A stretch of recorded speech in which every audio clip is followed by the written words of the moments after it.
Goeiemorgen, good morning, Dumela, bonjour, salam alaikum. Today I'm going to show you how to make these very easy, no special equipment needed cards. Why do you need a card? Well, if you have a specific budget, then often the card and the wrapping cost more than the gift itself, and those two land in the bin. So what do I mean when I say very easy? Well, you need to be able to use a ruler, cut with scissors, paste with glue, and perhaps write. And that's all. What do you need for it? Now, I've seen card tutorials that say you don't need any specific equipment. You only need, and then they basically list half the contents of the craft store I go to. What I mean by no special materials needed is you need a pencil, and if you make mistakes, an eraser, a ruler, and it doesn't have to be a fancy one like this, any ruler, scissors, some kind of glue, probably a pen to write the message with. There are a few other things that you could use if you want to, but you don't need them.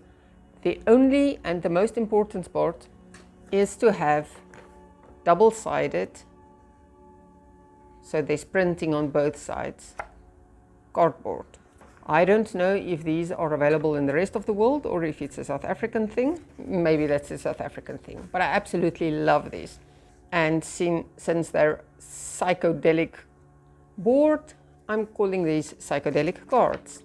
The board comes in various patterns and they're all double-sided, as well as coordinating plain colors. So you don't even have to worry about getting a kind of paper that you can write on. It is already, there is one matching every Syco Delic card in the book. It doesn't have to be these. These just are convenient to have all together.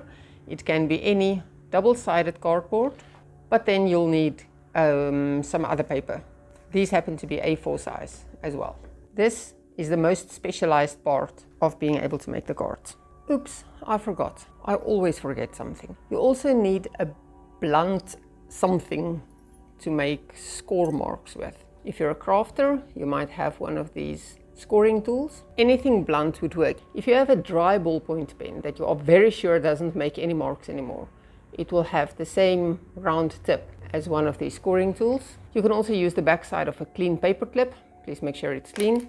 Or even the backside of a spoon, like a teaspoon. The backside is blunt enough, that can work. We're going to take the board, cut the double-sided psychedelic sheets in half, score that half in very specific places, fold it and make it into a card. These cards are suitable for any cheerful occasion. They're cheerful cards. They're psychedelic cards, what more can I say? So let's get into it. I'm only going to show you one page, but as you might have seen from my other board, I just sit down one day and I basically do the whole board pad. Draw the lines, cut them, score them, and then when I need a card, it only takes seconds. No, that's exaggerated. It only takes a few minutes to complete them. So to start, take your ruler, pencil. A A4 is approximately 21 centimeters from top to bottom. Line up your ruler and measure off to 10 centimeters. So 10 centimeters from that side, 10 centimeters from the other side. Make sure they starts at 0 and 10 centimeters. Draw a line down the middle.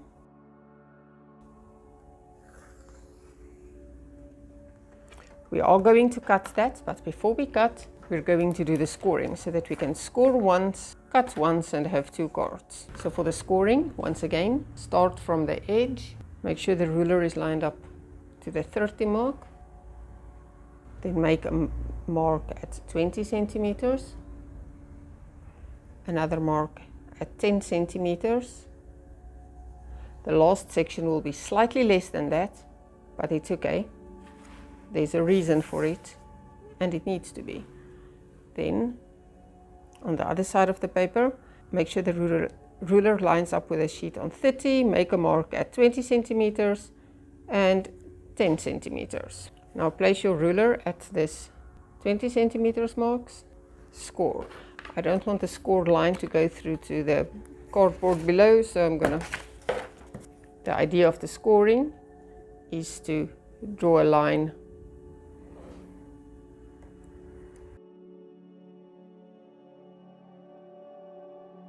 and to prove that you don't need to have a special tool, something else can work just as well. I'm going to use a teaspoon to make the other line.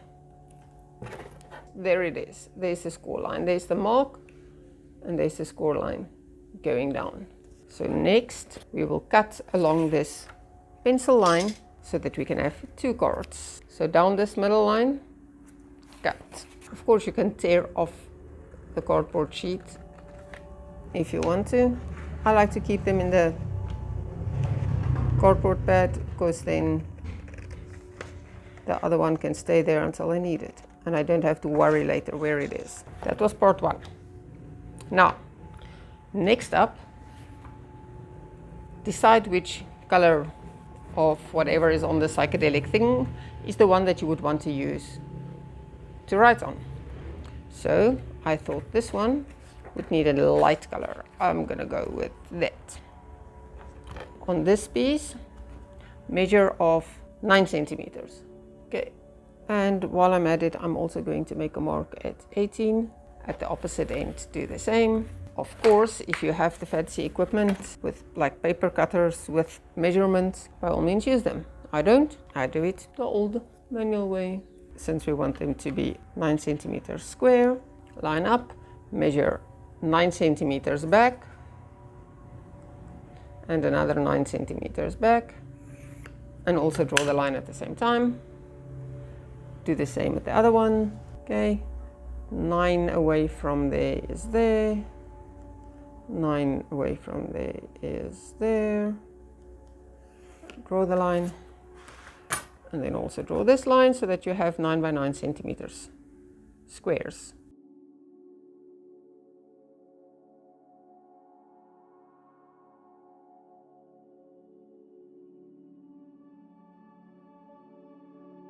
We're done with ruler and pencil for now. One last time with the scissors.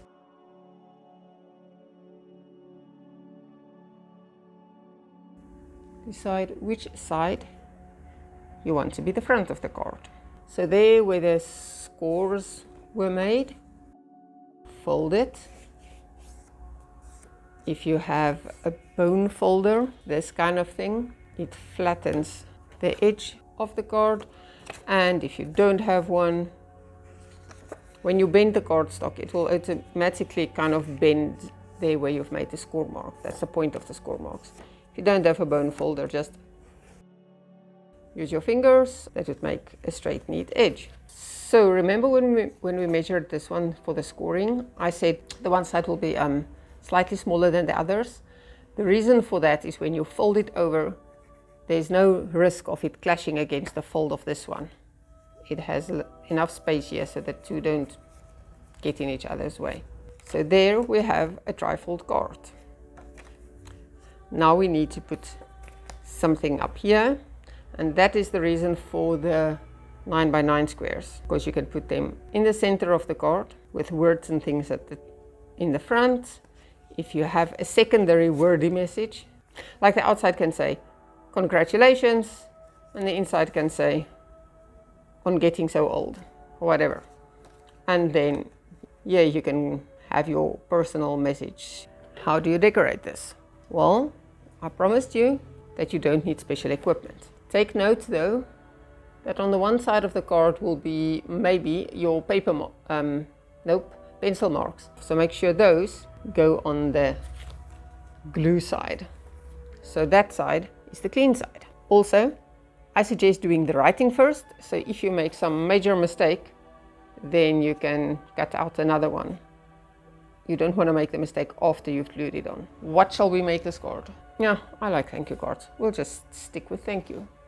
So maybe I should get a little bit closer again. We'll just go with meow. There's a flower and another flower. And it's not a flowery person that you're making the card for. Use music notes or whatever else. Hearts, balloons.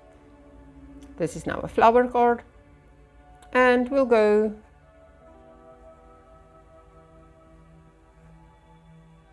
Thank you. Maybe with another little flower, yeah. Okay. Then, whatever glue you're using, and it's out of view again. Okay, make sure this is in the center of the card, eyeball it, like there. I think I'm bashing against the camera. Check that the pencil marks is in the bottom or the back side of the card. And here you might specify why you're so thankful. Like, for being my friend. And then another place for the personal message.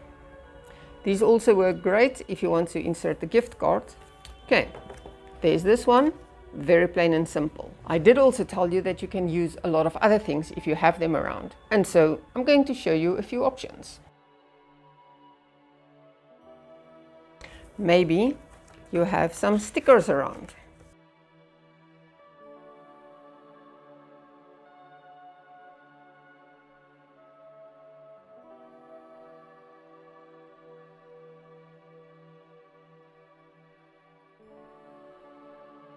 For a more masculine card, we go for green, just because.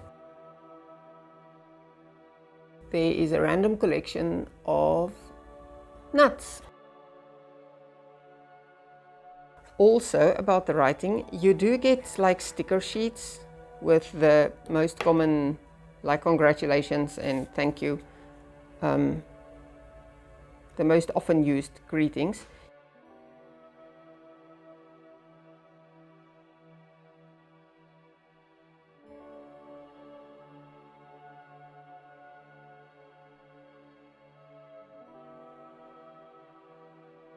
I suggest you decide what you're going to do with them before you start sticking them. So maybe you want to line them up along the side, like I did with the sticker one.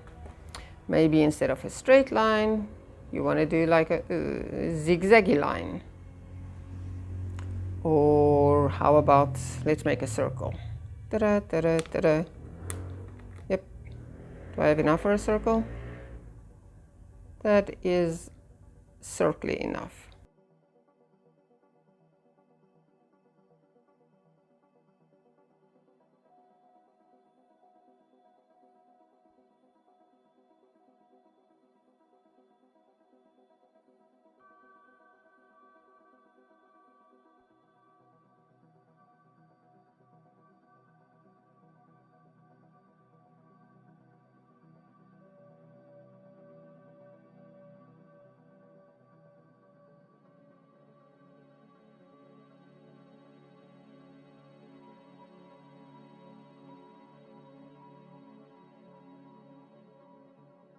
And to really make my point that you can make a card with anything.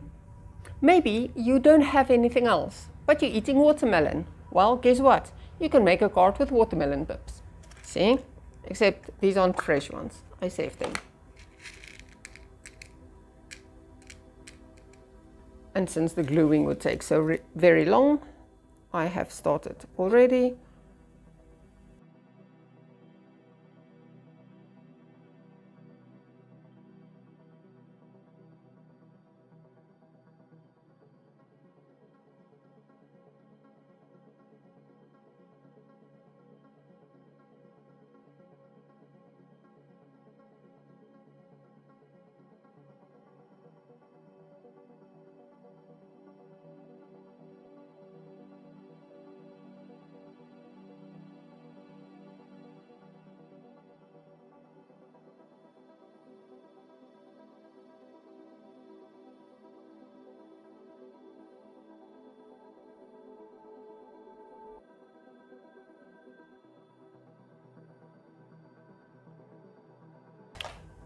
So, in summary, you don't need special tools, and a ton of stuff to make cards? Oh, believe me, you can, and it's a lot of fun, but you don't need to. Watermelon pit, buttons, stickers, or a thank you. If you have more than one pen and not just the black one, you can also color them in. And no, I don't mean nice arty colors, I mean scribbly, squiggly colors. See, the moment you try to make it look perfect, then it has to be completely perfect. If you just keep it looking funky, psychedelic, sorry, I forgot that's the word, then it doesn't need to be absolutely within the lines, perfectly filled, any of that.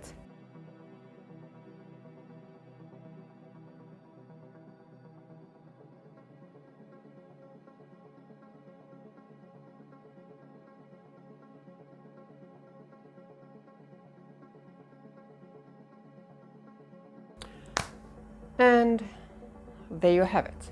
Making a card with no special equipment, except for having some double-sided cardstock. Until next time, have fun crafting.